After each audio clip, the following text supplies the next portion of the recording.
Olá, queridos, aqui é a Prof. Gi e hoje nós vamos estudar sobre a estrutura externa da Terra, a atmosfera. A atmosfera terrestre é essencial para a manutenção da vida em nosso planeta. Você sabe do que é feito o ar que respiramos? 78% de um gás chamado nitrogênio, 21% de oxigênio e o outro 1% de outros gases. Esses elementos são fundamentais para os seres vivos. Sem oxigênio, por exemplo, as células do nosso corpo não sobrevivem. Se o ar atmosférico apresentasse mais oxigênio em sua composição, determinados materiais correriam o risco de entrar em combustão espontânea, isto é, queimar-se naturalmente. A quantidade desse gás disponível no ar que respiramos corresponde à medida certa para garantir a sobrevivência dos seres vivos. Essa exatidão, percebida nos mínimos detalhes da natureza, é fascinante. Só pode ser obra de um Deus detalhista e perfeito. Quanto mais nos afastamos da superfície terrestre, menos oxigênio encontramos. Por isso, os astronautas precisam usar um traje especial, composto de um capacete e um reservatório de ar, para se manterem vivos no espaço. Mas como o ar fica preso na Terra e não escapa para o universo? Bom, o ar se mantém preso ao redor do planeta, formando a atmosfera devido à ação da gravidade. E o que é a gravidade? É uma das forças fundamentais existentes na natureza.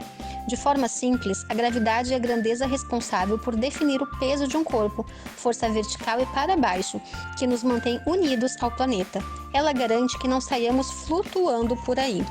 Agora nós vamos conhecer as camadas atmosféricas. A primeira dela é a troposfera, camada mais baixa da atmosfera, na qual os aviões se deslocam e ocorrem a maioria dos fenômenos meteorológicos. Estende-se do nível do mar até 12 km de altitude e suas temperaturas podem atingir menos 60 graus na parte superior.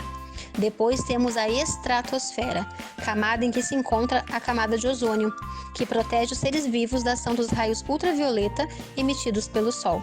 Estende-se dos 12 aos 50 km de altitude e suas temperaturas chegam a menos 15 graus. Logo em seguida vem a mesosfera, camada mais fria da atmosfera, com temperaturas entre menos 10 e menos 100 graus Celsius. Ela protege o planeta do impacto de meteoros e é inacessível a balões e aviões. Estende-se dos 50 aos 90 km de altitude. Nela são observadas as estrelas cadentes. Em seguida, vem a termosfera, também conhecida como ionosfera, camada mais extensa da atmosfera, avançando dos 90 aos 600 km de altitude. É também a porção mais quente da atmosfera. Na parte superior dela, a temperatura atinge cerca de 2.000 graus Celsius. Isso acontece porque, devido à escassez de ar, a absorção solar é intensa nessa camada. Nela orbitam os ônibus espaciais. E por último, nós temos a exosfera, última camada da atmosfera antes da entrada no espaço sideral. Pode chegar aos 20.000 km de altitude. Nela, as moléculas de ar são muito rarefeitas e não sofrem ação da gravidade terrestre. Os satélites artificiais e telescópios espaciais orbitam nessa camada, na qual a temperatura fica em torno de 1.600 graus Celsius. Na atmosfera terrestre, quanto maior é a altitude, menor é a temperatura. A partir da termosfera, a temperatura volta a subir. Bom, hoje nós conhecemos um pouquinho das nossas camadas atmosféricas e também vimos do que é feito o ar que nós respiramos.